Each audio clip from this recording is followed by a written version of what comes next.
Hey everyone, on this episode of Teeter Talks, I speak to the incredible Ashley Deland. Some people also say Deland. She's just an incredible human. She is a strategic business advisor. She's the CEO of Maison Deland. And we had a really amazing conversation, a tough conversation. She shares a lot about her childhood, about escaping a religious cult, about sobriety, about business, reinventing herself, and about being a fierce advocate for women all over the world in the work that she does and how she shows up every single day. I do want to put a trigger warning on this episode as we do talk about some more sensitive or challenging topics. But if you are interested and willing, there is a lot to get out of her messages, and she's absolutely lovely. Everybody, please enjoy my conversation with Ashley Deland.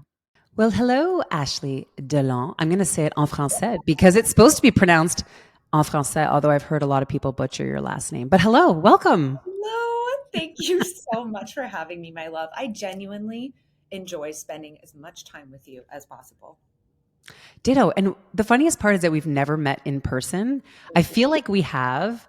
In fact, I'm going to start this podcast off with a confession because I remember when you first landed in my feed on social media, I thought, who the heck is this woman? And of course, I found you right around the time that I was launching into my business and getting into the business advisory, executive coaching space. And you just land on my lap. And I was like, oh, great. There's already a badass blonde in this space who loves black and white. What the hell am I going to do? What is my brand? And I just remember following you. Were like a magical unicorn. And I just thought, look at this woman. And I mean this with absolute love in my heart. I thought I knew you, and it was a wonderful thing. I was very impressed. I still continue to be very impressed with all that you do. And then I really got to know you when you launched your podcast, She Wears the Pants. And I feel like you just opened your soul up to the world and told everybody your story. And I realized, wow, I don't know this woman at all, but I'll tell you, I admire her and respect her even more than I thought I could. And yeah, let's start there. It's a pretty brave, bold thing to kind of put your life story out there. And I struggle with that. I like my privacy. And I know there's always this battle for me to kind of be quote unquote authentic and put myself out there, specifically on my business account. People who follow my personal accounts and who know me know me. I'm far from perfect. I'm far from manicured the way maybe it shows up on my business accounts. But I just thought, here's this incredible woman, and she's bearing her soul. And I kind of want to know what was going through your mind, because I feel like it kind of could have gone either way, right? People could have maybe thought, well, this is not the woman for me based. And again, you know how people are. Yeah. Why was it time to tell your story?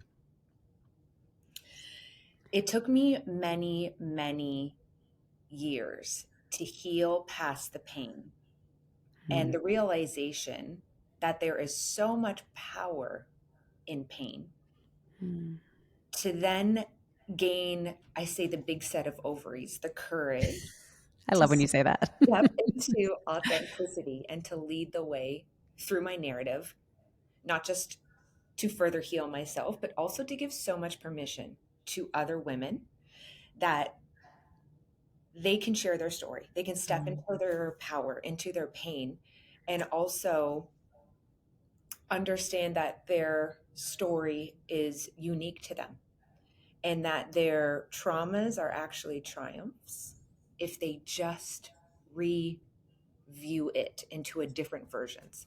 I am very, very proud of all of the obstacles, the failures, the challenges, the trauma of my life, because it has evolved me into this version that you see today.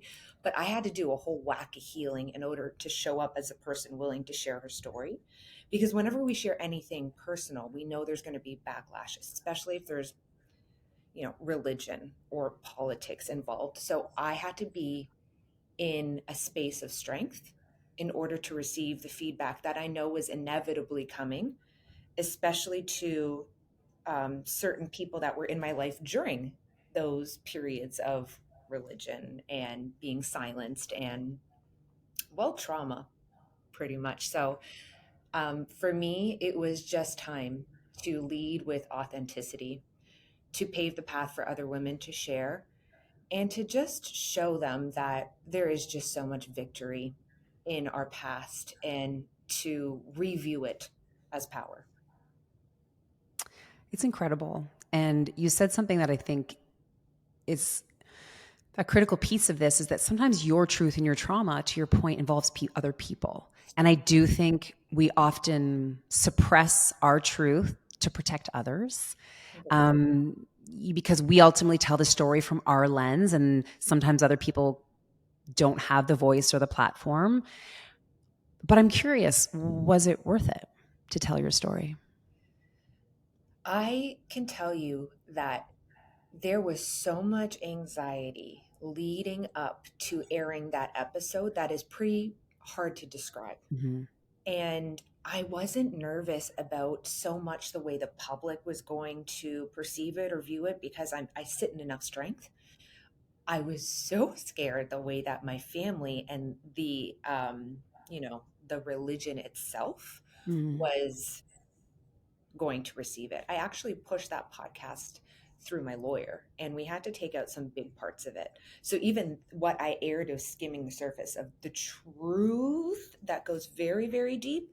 But I was really nervous more or less of my family's perception of it. And to this day, I only know that one person has heard it. It's not something that I'm like, guess what? Merry Christmas. I have something for you. Yeah. You. But was it worth it? So much because it healed me into that Yeah. next person. And the feedback that I have received from women was just, evolution favors the bold, period. Mm-hmm. And when I allow myself to evolve, I lead other women to do so. And that's really what I want to do with this lifetime, right? Just give permission to women to use their voice, to have the narratives, to come together and to sit in their strength and their power. And sometimes that's not just through leading the way and creating impact and leading with service. Sometimes it's just sitting in your shit and understanding that you have to heal past a lot of Mm-hmm. the trauma. And you can also help others through that. Yeah. I mean, you've inspired me, because I think for me, I'm so selective in the parts of my past that I share for, again, protecting people, protecting myself. I think too, it's finding the right time and the right way. But I do think there's something beautiful, because I think we're all connected through our stories. And I Yeah. think when you give yourself permission, you're ultimately giving all the women around you, all the people in your village and around you, and even through social, call it your followers or this, extended community, you give people the permission to your point, sit in their truth. Because we all walk around with baggage. Some people just are lighter packers than other people. And some people have done a pretty good job of jamming all their stuff into a carry-on. Some of us, have massive luggage, that we carry with us, and it does affect how we show up. And there is something about putting it out there, diffusing the power that it has. It's pretty magical. And I've been pretty vocal on here and other podcasts about my struggle with bullying and my struggle with all these things that happened to me when I was a child that I've carried through with me my entire life. And you don't realize it until you realize it. And yeah, I mean, I admire so much that you've done this, because, and you've kind of alluded to it, but you talk about, in your words, escaping a religious cult. Mhm. And you talk about your childhood being raised by a single mom, but almost being raised by your two older sisters as well. Yeah. You've been through a lot. And there are layers that I'm sure people can connect with in different ways, just to be seen and be like, wow, if she went through that and she's made it this far, maybe there's hope for the rest of us who are still carrying, and it's affecting us more day to day. Let's go back a little bit, because let's talk a little bit about your childhood. Um, your father was in jail, In and out. in and out of jail during your childhood. What were you like as a kid? Mm. Very exploratory, very Hmm. curious. I came out, so something that a lot of people don't know is that my hunger and high achievement, I think, was not only a personality trait, it was ingrained in me very, very young. My first job was at 7 days old. 7 days old, I started modeling. Oh my goodness. It's crazy. I started working probably earlier than anybody else. By the time I was 2, I was Montreal's top model for many, many years. So I was walking runways. I was learning how to walk in heels before anything else. I was in so many catalogs, just photo shoot after photo shoot after photo shoot. And that was ingrained to me, that work ethic and that habit. So I was naturally born to, I feel, lead, to be in the spotlight, to show others what's possible. So I was just really extroverted from a really young age. And, now that I look back on that, such a beautiful quality to have, and such a rare one that I think a lot of men really wanted to silence me. And to some point they did, right?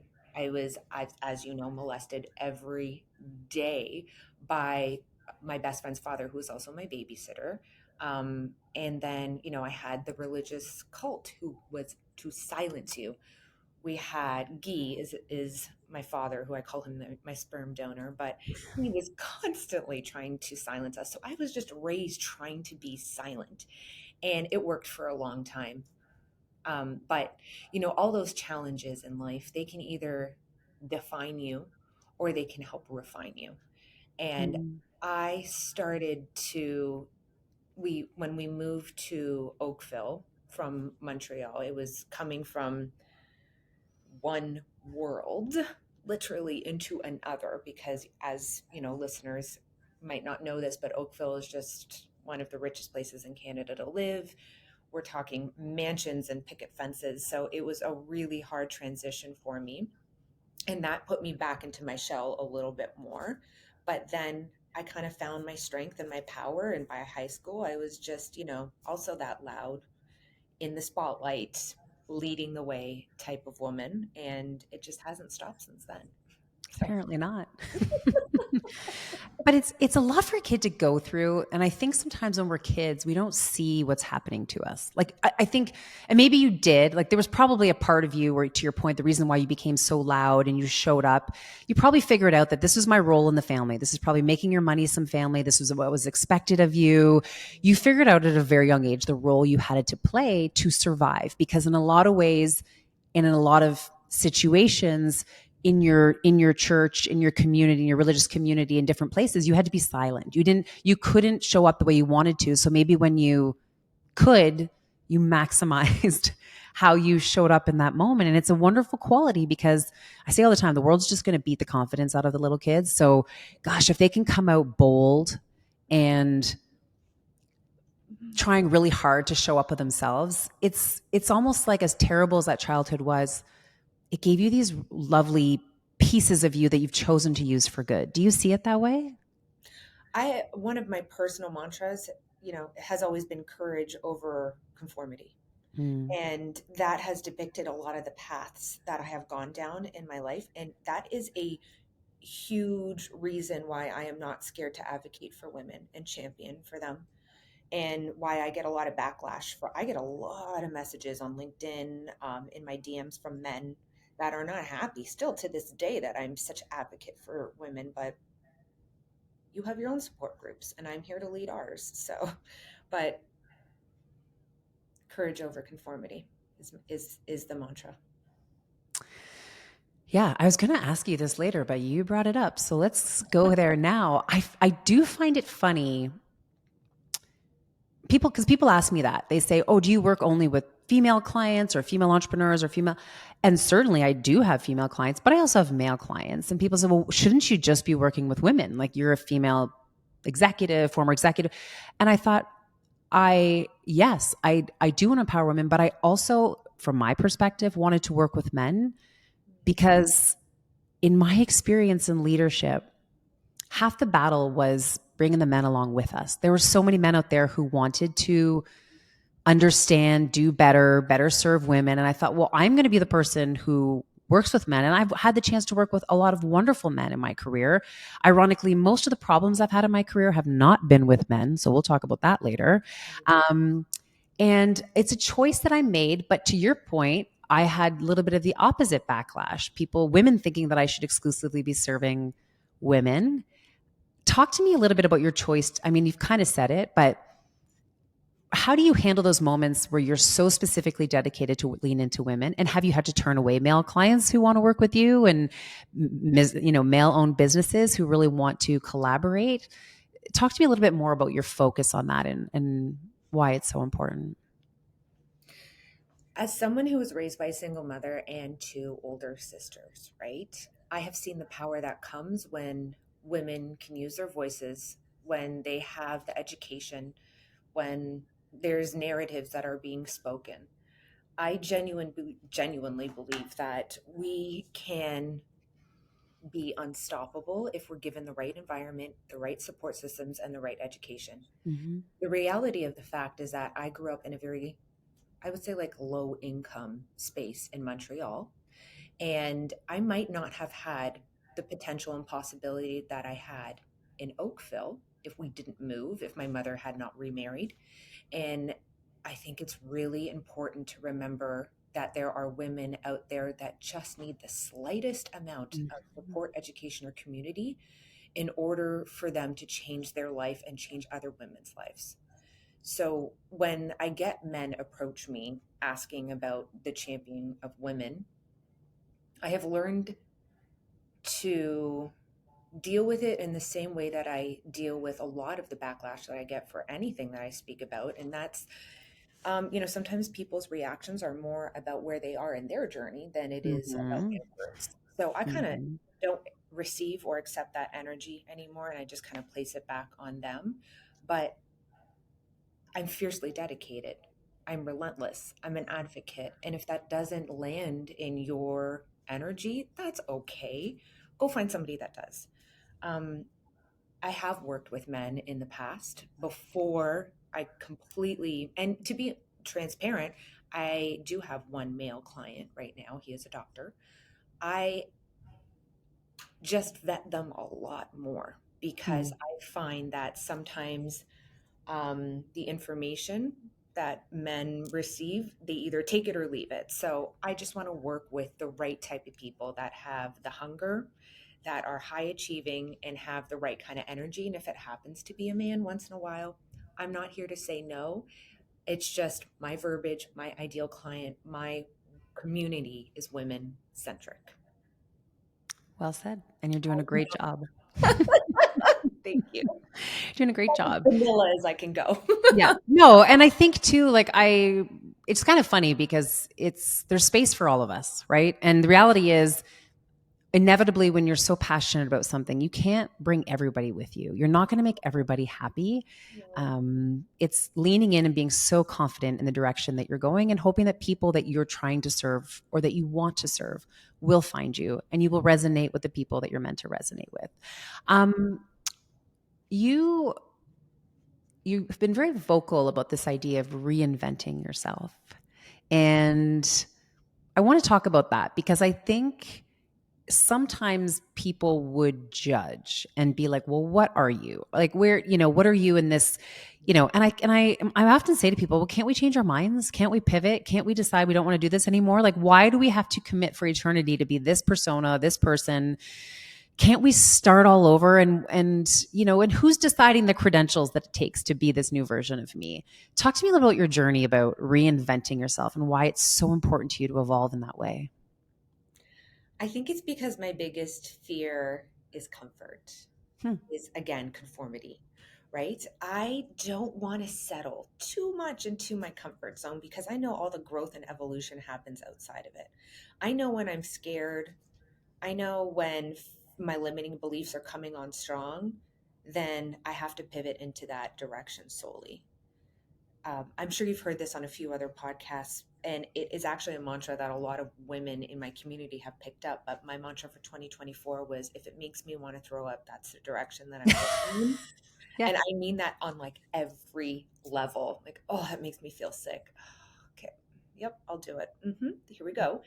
And I just feel like it's so easy to stay small and silent and, Mhm. comfortable. But there are so many bigger dreams and potentials and possibilities and visions within you that I think that people are like, okay, I'm going to achieve this one goal. I made it amazing. just going to settle here for a second.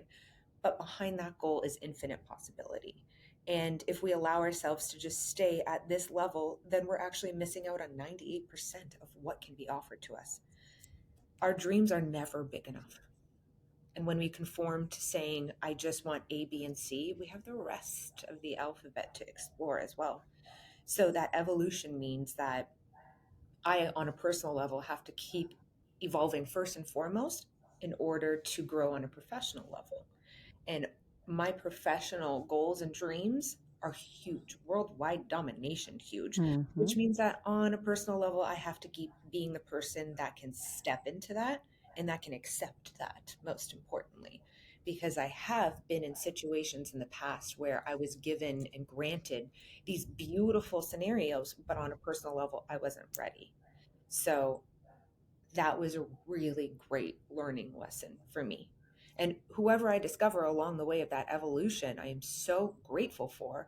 And I'm always in that state of curiosity, just like I was as a little girl, because at the end of the day, you're being led by a higher version to your higher self. So, whatever circumstances or obstacles or failures have to come along the way in order for me to evolve, I accept it, and I just know it's for a greater good.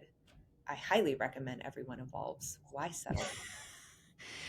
Yeah, I mean, I always tell people, what do you have to lose? I mean, it's all about the journey, anyways. If you, even if you don't know what you're trying to evolve to, just jump in the car and head on that road trip and see where you end up. Right? It's that's part of the fun too. You just mentioned it, so I'm going to go there about a higher power. Mm, We didn't get into the detail, but ultimately, when you were a child, you were part of your parents, I guess, committed you to a religious faith that was not for you. Felt very cult like to you. Felt yes. very restrictive in your childhood.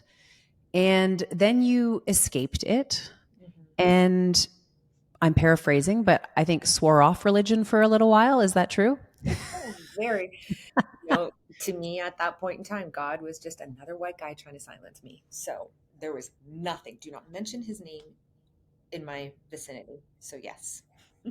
And then you tell your story to the world and you have a new relationship with God. In fact, recently on your social media, you shared being baptized. No. And I have to say, like, I have always, I think in the back of my mind, and I don't know where this thought came from, but don't mix religion and business, Marissa. Don't mix religion and business. And maybe there's people that agree with me. And I know there's a lot of people that disagree with me. But there's something, I think people are getting more and more comfortable, to your point, revealing all parts of themselves these days and sharing what religion means to them. And I think it's much different than maybe when I was growing up, where it was like you go to church every Sunday, and I did. And I went to Catholic school, and religion looked like this, and this is what your faith was. And I think faith can take on many shapes and forms. And I'm curious, what does your faith look like to you today? I would say that my faith isn't defined within an institution or a book or confined within four walls that I visit every Sunday. It's about my own personal relationship with God and the connections, the conversations that I have with Him, which ultimately guides me towards my higher self and how I show up in the world. And that is just my explanation of what my religious view has turned into. I just feel at this point in my life, I wanted to share the story so deeply on the podcast because we all can very easily become a product of our own marketing, right? How Mm-hmm. we show up online, what we care to share with the world. If we're not careful, it's just too much of a manufactured product. And I was getting a lot of responses like, one day I will be like you and I see you on stage, and people were putting me on this pedestal, and it made me really uncomfortable because I was like, my love, I am just like you and you are just like me. So Mm-hmm. let me remove some of these layers. Let me take off this armor and take off this mask of, you know, awards and Chanel and this and that, because that's actually not who I am. That's the image that I've been portraying to you. So I'm Mm-hmm. going to give you some of my traumas, some of my truths, because we are all the same sisters. So there's a part of me that's going to relate to you, and there's going to be a part of me that's going to relate to whoever is listening. And I feel like that vulnerability, just there's so much power, community, and connection into it. So why not lead the way with it? And when it comes to, as you see, I pivoted completely from the question when it comes to my Well done. relationship. I knew you'd come back around. It's okay. But everything you said was beautiful because I struggle with that. I talk about this all the time on this podcast with people about having to create my personal brand to launch my business and put myself out there and do photo shoots. It's all very uncomfortable. It's all like, it's me, but is it really me? Like, of course it's me, but am I showing enough of me to be quote unquote authentic and be vulnerable? But maybe I don't want to share every part of my personal life. And how do I create boundaries, but still let people know that I am not perfect? I am far from it. And I can give you a list of a million reasons why on demand. But yeah, get back to the religion piece because I know that's where you were going. But the other stuff you said was very important too. And I totally agree. It really is defined in my own way. And I really encourage humans and people of the world that if they're going to a certain institute or they're a part of a certain religion where they're not feeling that love and connection to God, understand that you have the power to control the narrative and you can go for a walk in nature and listen. Just get silent and create religion in the way that it serves you best as opposed to a man-made one. So I really promote you doing that. And what happened after I left the cult and swore off religion as a whole, I think for almost 12 years of my life, you could not speak his name in front of me. I ended up getting married to Ryan, and he has like a John 3:16 tattoo, and it's something I was very good at ignoring for many years of my life. Like, And can you just put your arms down, honey? Because it was right under on his rib cage, right? You're like, honey, keep your arms down. I don't want to look at that. love you, t-shirt time. Yeah. Yeah. It was also such an eye-opening experience for me to see how beautiful religion was through his eyes. And Mm, that really was not around me because everybody in my family and you know it hurt us so mhm. deeply, even getting excommunicated. It was just pain after pain after pain. And to see how religion was so supportive and beautiful for him, and he was the only religious person in his family, started to open my eyes. And then devastation happened when my business partner and best friend passed away, and that's when I started finding silence and stillness in Joel Osteen. And from there, Mhm. my world has changed. And then the baptism that happened, I think 2 months ago, was it just a rededication of my life and my faith to God in my own terms, in my own rules, and through my own narrative. It's so beautiful. And I agree with you. I think as I've gotten older, I too have redefined my faith and what it means to me. I remember my mom saying it's because we were kids and every Sunday we'd go to church and we'd all groan about it, but it was non-negotiable. Like even if you were at a sleepover, they'd come get you that morning at the sleepover, which was so embarrassing. Or if you didn't want to get picked up, you'd have to go to the Saturday night mass before you went to the sleepover. But my mom eventually just said, it's the one time a week when we're all together and we're quiet and, we have breakfast afterwards. And she goes, it was just she goes, it doesn't kill us to be there and be quiet and listen and be contemplative and connect and build community and for an hour a week. And I got it after that from her perspective, why it was so important to her. And it wasn't about all the lessons or all the, scripture or things that were maybe being shared. And sometimes there were lessons that you would take from it for sure, but it was everything else around it. It was the circumstances of that moment that made the religion attractive for my mom and my family and my dad. And so I get that with my kids because there are moments where we do things together that feel like a religious experience in our own way. We're just maybe not doing it in a church at a mass. And, again, we've redefined, I think, what it means for us. I love that. Speaking of journeys and evolving, you have also shared your journey with sobriety. And I love this because I've become very fascinated with sobriety. I only know a few people in my life who are sober or vocally sober. And I also am a big fan of the Armchair Expert podcast with Dax Shepard, and he's a recovering alcoholic, and he's very open. And in fact, it's really piqued my curiosity because he shared so much about AA and his journey and the life of an addict and things like that. But everyone that I know who has become sober had a really messy, ugly journey to get there. Mm. It doesn't sound like your journey to sobriety was messy or life consuming, or, you didn't go to jail. You didn't I mean, maybe you did, but you didn't share that on your podcast. Although you'd make a really cute mugshot for what it's worth. Um, but it sounded like it was affecting you enough that it's a decision you needed to make. And I don't know anybody who's made that type of decision. So, or has been so vocal about it. But, yeah, is that right? Was it messier than maybe you shared, or is this just something that you needed to do? So it's funny because when I do talk about sobriety, whether it's on a podcast or in a room or even individually, I think people have this preconceived notion that there was alcoholism prior to.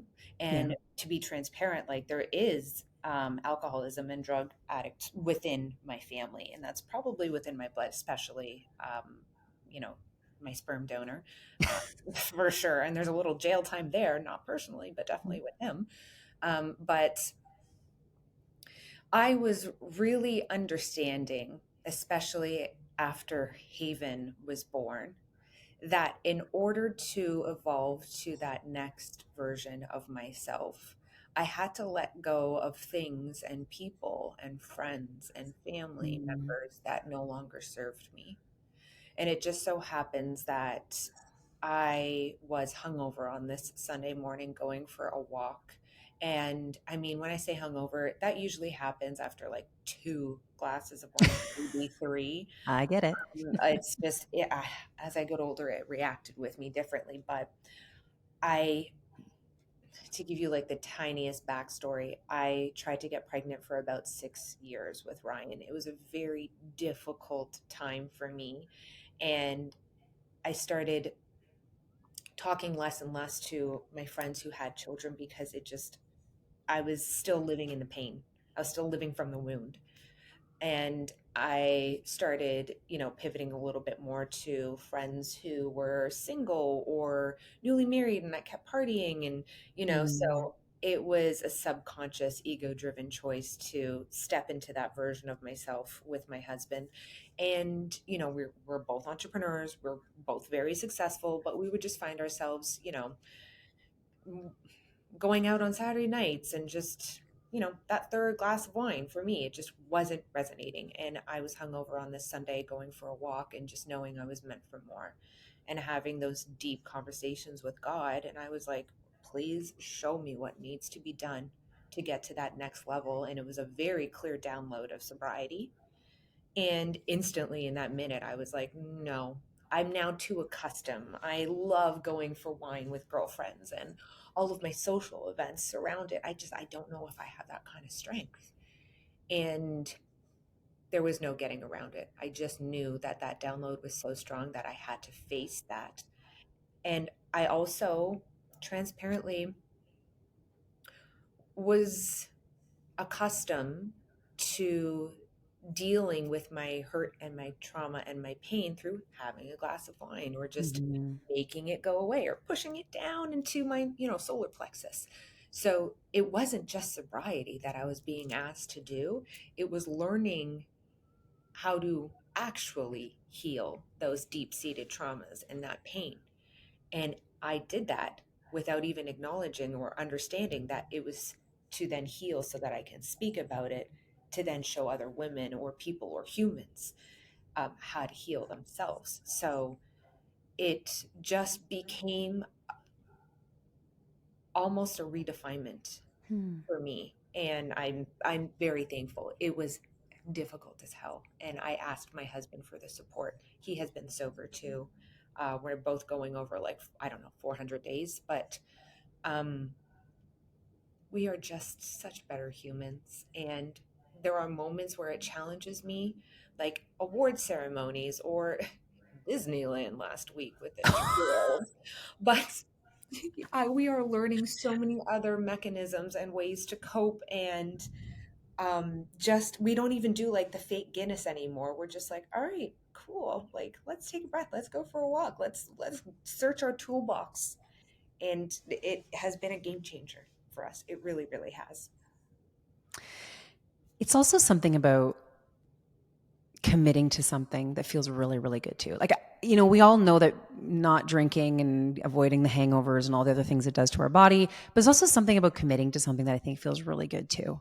And I'm not a big drinker. I never have been. And that has bothered everyone else around me more than it's bothered me my entire life. You mentioned it earlier. It affects your social life. And there is nothing most people want more than for me to drink if we're going somewhere, right? Oh, are you drinking? Well, why does me drinking have any bearing on your plan for this evening? Like, um, it's been a funny thing that I've experienced my whole, and I have my own reasons for not drinking, primarily because of interactions I've had with people who have had issues with drinking in the past, stories that I will eventually share one day.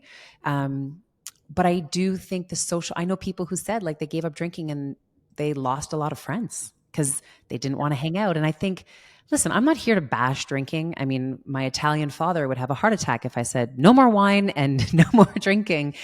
But if you're using it to create an emotion or a connection, if Yes. you need it to have fun, if you need it to open up, if you need it to heal or spark or do something that you can't do on your own.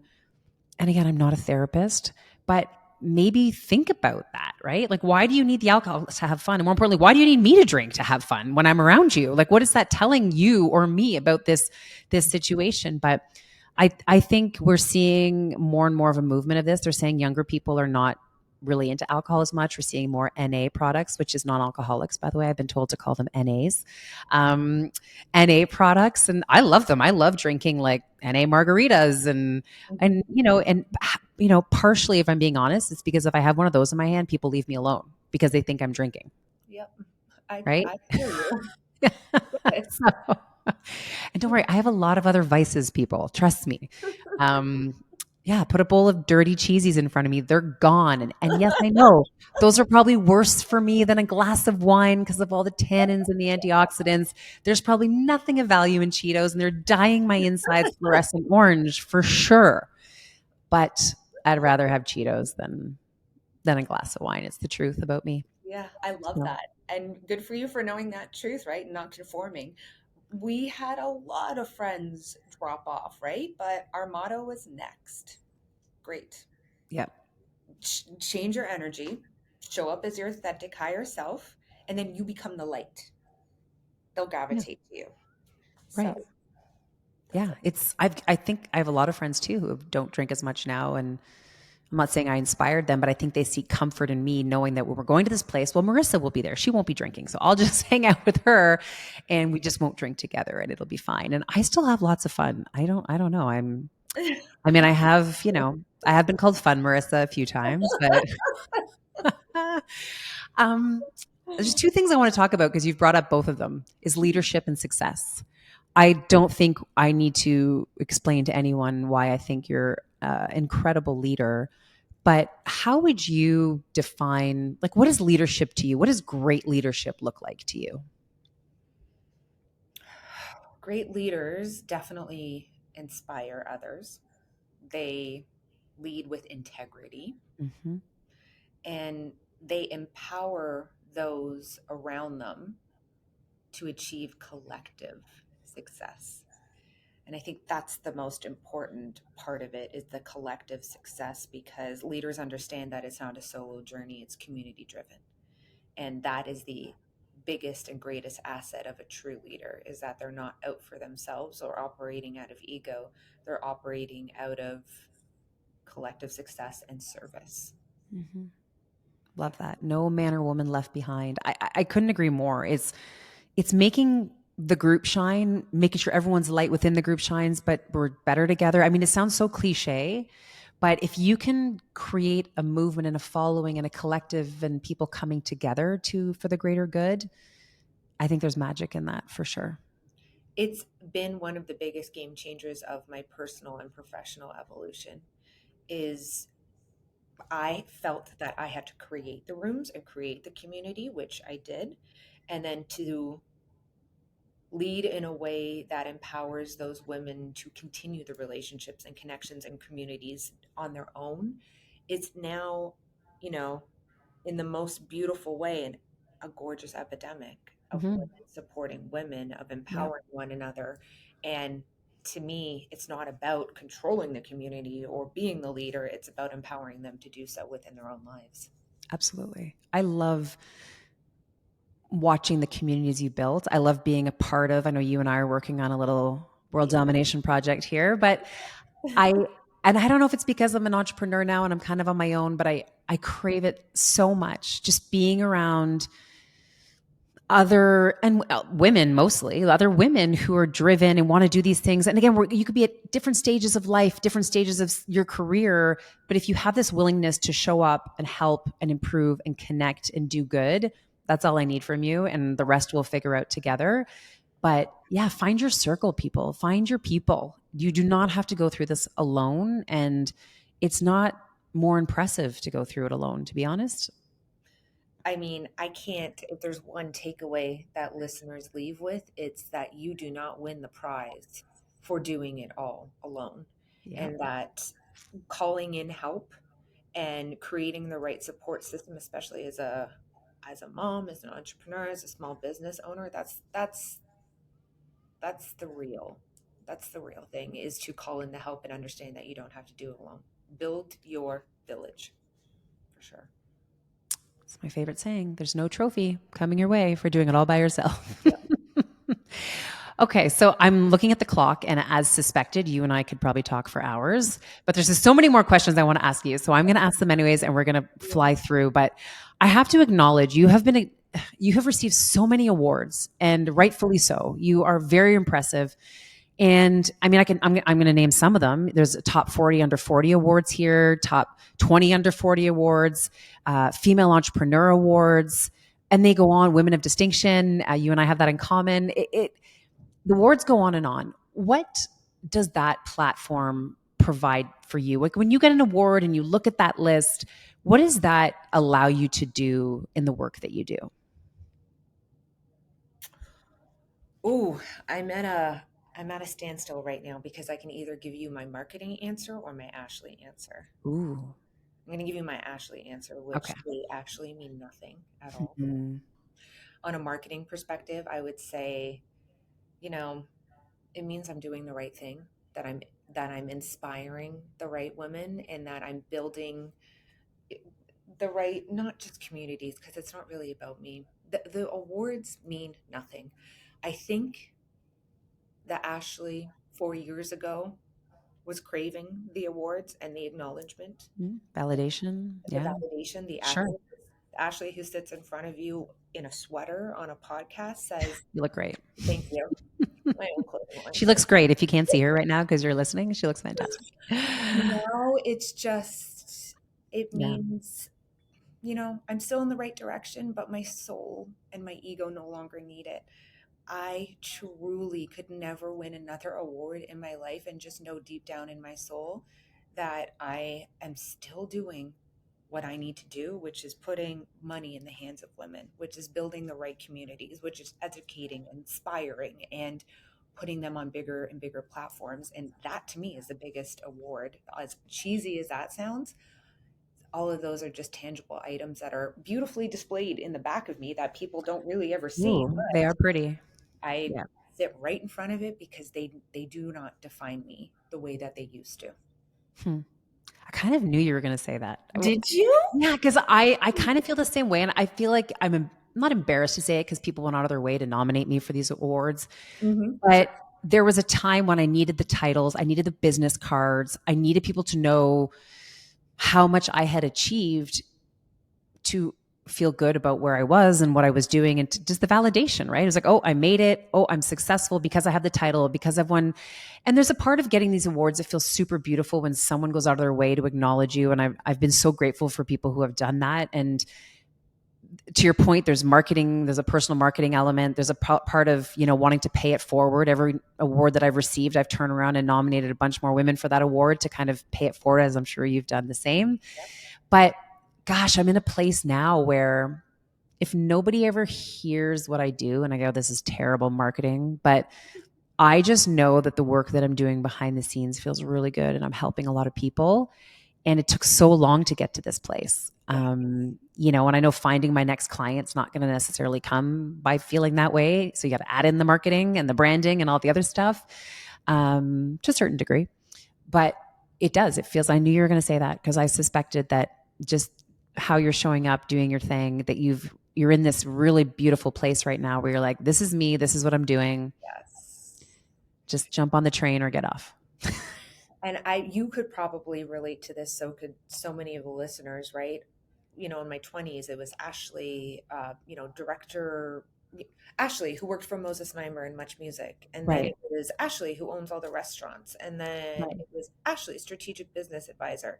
And now I walk in the room and it's just Ashley. Right. Or Ashley, who's a great listener, or Ashley, who's always picks up the phone when you need her, or Ashley, who just leaves the most lovely messages or thinks like those are all like you think about it. And I know I've talked about this before. Sometimes I feel like a broken record, but you think about your eulogy, which is morbid. But I'm like, is anybody going to stand up there and go through each of my, like a resume? Marissa was senior vice president at this job from this year to this year. And then no one's going to do that. Right. Hopefully people are going to show up, first of all. Hopefully a lot of people show up because I made an impact and people cared about me and I have friends and community. But hopefully they have things to say that are more about how I made them feel or ways I actually impacted them, not the things, the titles, or the accolades. 100%.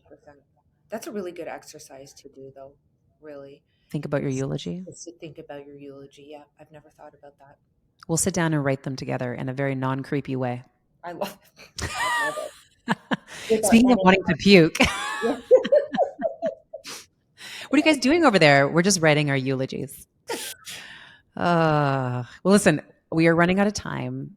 I want to ask you about success because we skipped over that quickly. You mentioned it earlier. You said, my husband and I are successful. How do you define success today? And has it changed over the years?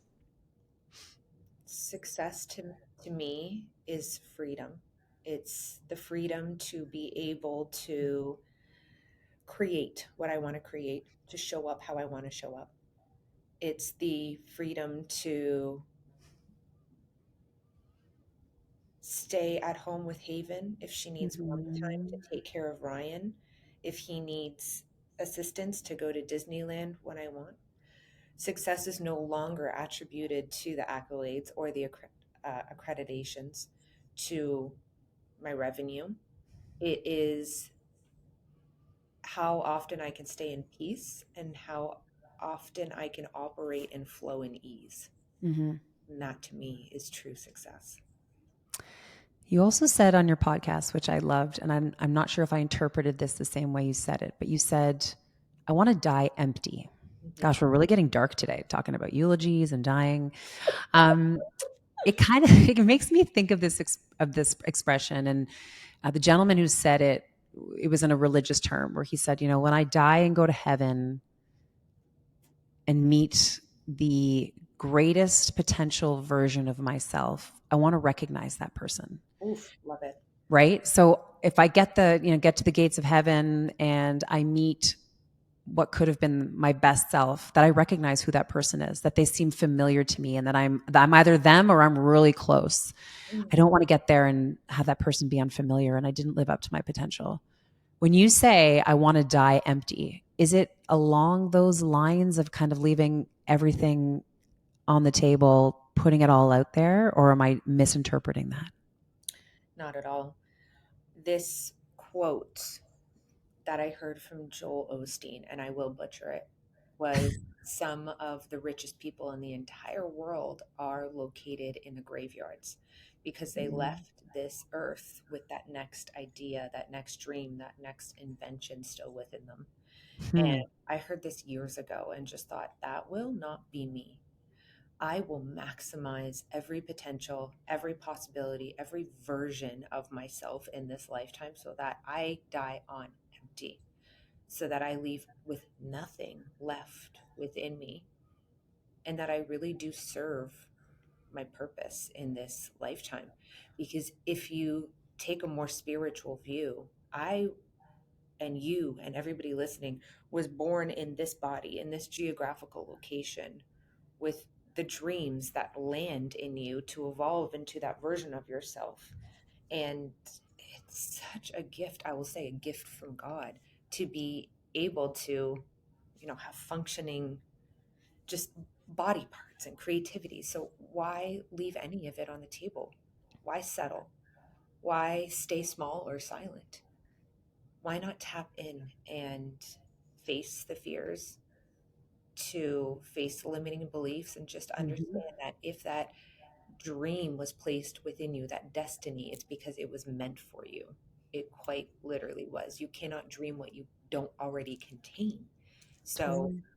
that's what I would say dying empty is knowing that you have fulfilled everything that you needed to on this earth and became the version of yourself that was ready to elevate.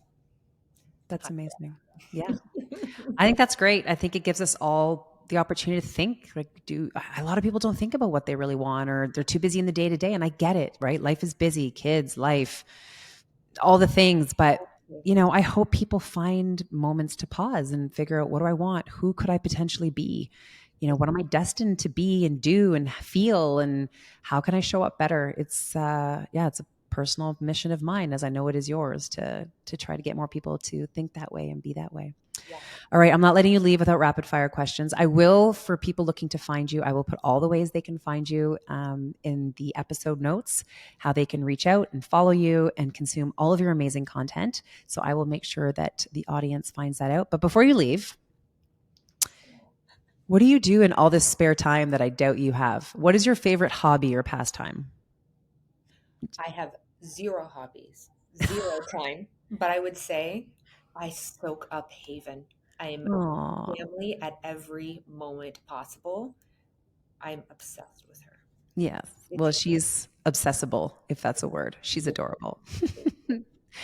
If you can collaborate with any person or any company in the world to do some good, who would it be? Or what company would it be? I don't know if it would be a company, but right now I have my eyes set on Kevin O'Leary. I Ooh, want to collab with him because I love his like bold, no nonsense approach to business building and entrepreneurship. And we kind of share the same passion to empower others to succeed. So he's my next target. I was not expecting I that, know. but I love that answer. I know. um, I mean, you kind of answered this, but is there someone out there that you admire for reasons maybe not business related or life? Is just someone that maybe you look at or look up to, a mentor or somebody? You have to say their name, but is it important for you to have someone like that in your life? I am a huge advocate on creating your personal board of directors, and that includes mentorship. I have an NLP practitioner, I have a male mentor, business mentor, I have a female business mentor. I am very lucky to, and I'm very lucky to admire many, many people who I have happened to hire at the same time. So ultimately, I It's would, an army. It takes a village. it takes a village, but Yeah. also I admire my clients for, Yeah. I admire my business partners. I admire all of my mentors. Um, and anyone who really just shows up to create that generational change and do it through using their voice and their knowledge. Like, I'm here admiring you and cheering you on. We hear you. Yeah. I That can do quiet, that that. loud little, I know you can. You've been practicing since you were 7 months old. Yeah, Look at me. literally. Here I am. I really loved this conversation. You are such a force, my dear. And like I said, love watching you from a distance. I also can't wait to maybe meet you in person one day. That would, like, not like we live far from each other. We could probably make that happen. But I wish you all the best on this, new journey that you're on. And um, it's so you, it suits you, it fits you. And I encourage everyone to go find you, follow you, and consume all the good stuff that you're putting out there. And I look forward to, our pending world domination. TBD. Marissa, thank you so much for having me. You are a joy. You're the real deal. And I just Thank literally you. love being in your energy. So thank you Thank so you. much for having me.